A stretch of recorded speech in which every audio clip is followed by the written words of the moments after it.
2 years ago, my grandfather Walter passed away and left me 3 apartments in downtown Columbus. $1.2 million worth of property just like that. But along with the deed came a handwritten letter with words I will never forget. He wrote, "Do not let anyone know what you have until you are certain they love you for who you are." So I kept it secret from my wife Megan for 2 whole years. I thought I was being cautious. Turns out that caution saved my life. Before I tell you what happened next, let me know where you are watching from in the comments below. If stories about family betrayal and standing up for yourself resonate with you, hit that subscribe button and the notification bell. Because what my mother-in-law was about to pull, I still cannot believe she thought she would get away with it.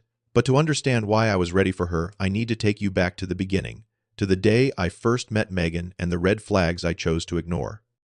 4 years ago, my life was finally coming together. I had just been promoted to senior software engineer at a tech company in Seattle. Good salary, nice apartment, and for the first time in my life, I felt like I had made it. Growing up, money was always tight. My parents divorced when I was 7, and neither of them wanted custody of me. So my grandfather Walter raised me in a small house in Ohio. He worked as a maintenance man for an apartment building, and he saved every penny he earned.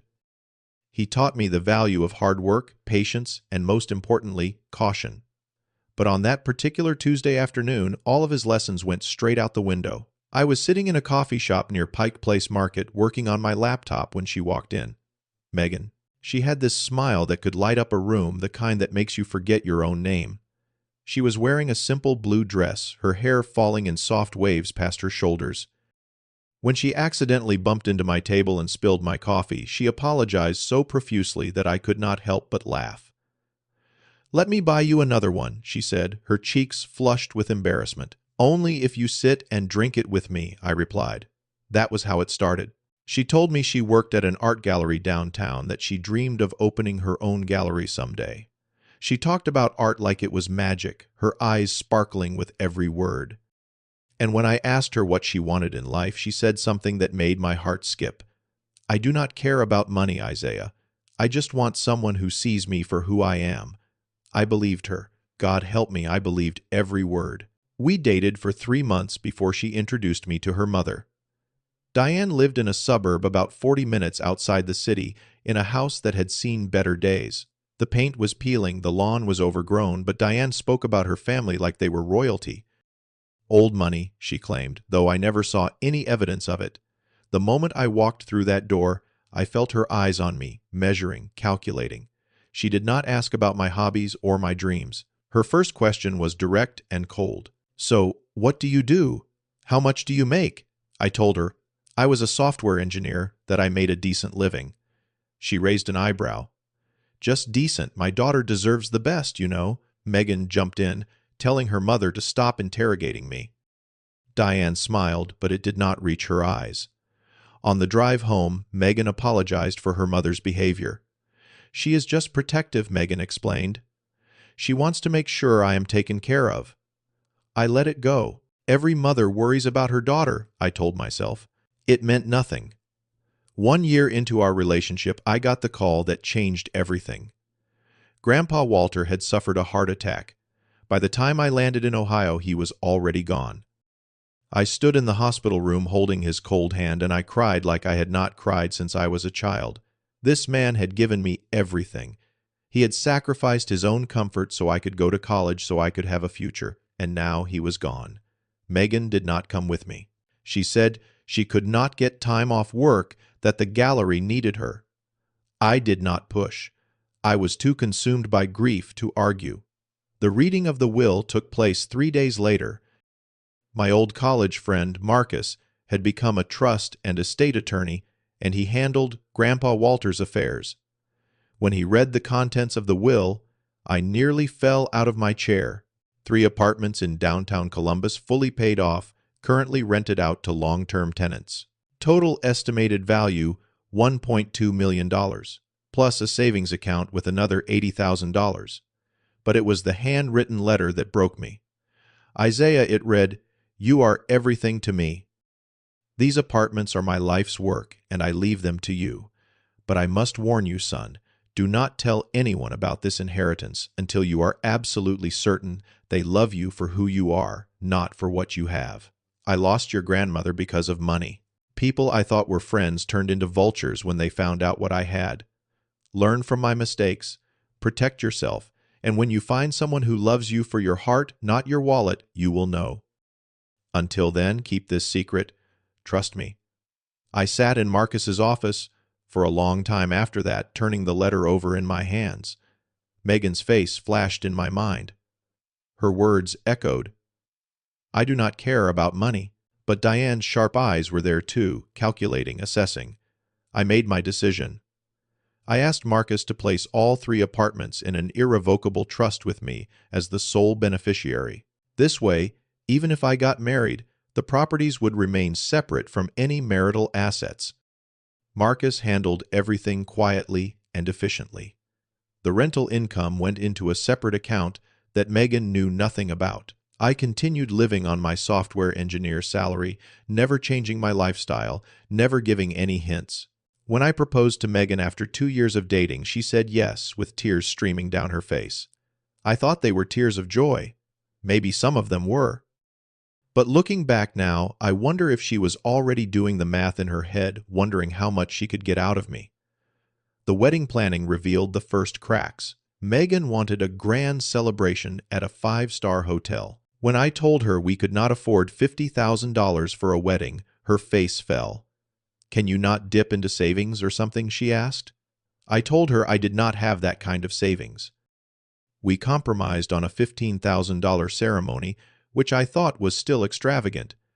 But what bothered me was the phone call I received from Diane 2 days later. My daughter deserves better than a budget wedding, she said, her voice dripping with contempt. I expected more from you, Isaiah. I held my tongue. I reminded myself that soon we would be family, that I needed to keep the peace. But a seed of doubt had been planted, and it was starting to grow. The first year of marriage felt like walking on eggshells. We lived in a rental apartment in Seattle, nothing fancy, just enough space for 2 people. Megan quit her job at the gallery a month after the wedding. She said she wanted to find something better, something that would let her express her creativity. 6 months passed, then a year. She never found that something better. Instead, she spent her days shopping online, rearranging furniture, and complaining. When are we going to buy a house? She asked. One evening, her arms crossed, her lips pursed. I cannot live in this tiny apartment forever, Isaiah.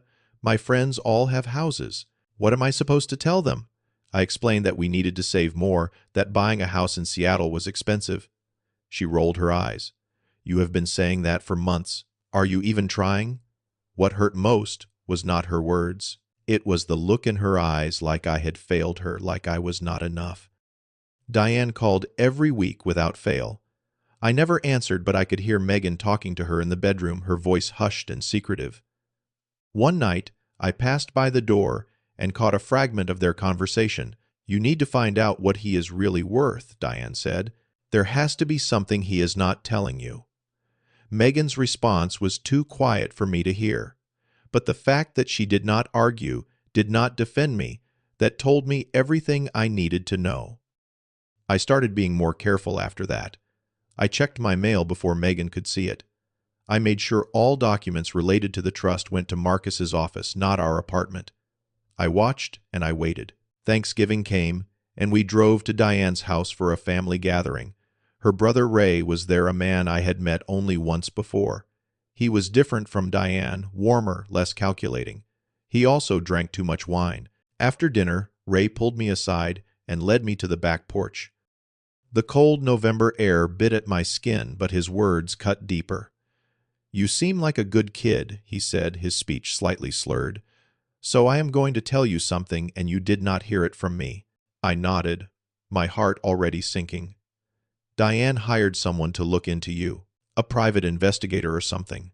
She is convinced you are hiding money somewhere. She has been telling Megan to dig deeper to find out what you are really worth. I felt the ground shift beneath my feet. Why are you telling me this? Ray shrugged. Because I have seen Diane destroy people before. She did it to her ex-husband, to friends, to anyone she thought had something she wanted. I do not want to see it happen to you. I thanked him, shook his hand, and walked back inside with a smile plastered on my face. But inside I was breaking. The woman I married was conspiring with her mother to uncover my assets. Everything Grandpa Walter warned me about was coming true. I decided to test them. A few days after Thanksgiving, I left a fake letter on our kitchen table, something I had printed to look like a bank notice about a $40,000 student loan debt. I waited. That evening, Megan found the letter. Her face went pale. "Isaiah, are we in debt? Is there something you have not told me?" I played my part perfectly. "Yeah, I have some student loans I never mentioned. About $40,000. I have been paying them off slowly, but it is taking a while." I watched her reaction carefully. A loving wife would have said, "We will figure it out together." A supportive partner would have hugged me, reassured me.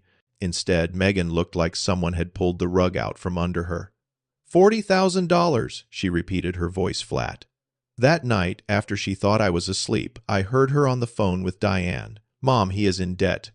40,000. This is not what you said." "Maybe we should reconsider." Reconsider? That word echoed in my skull.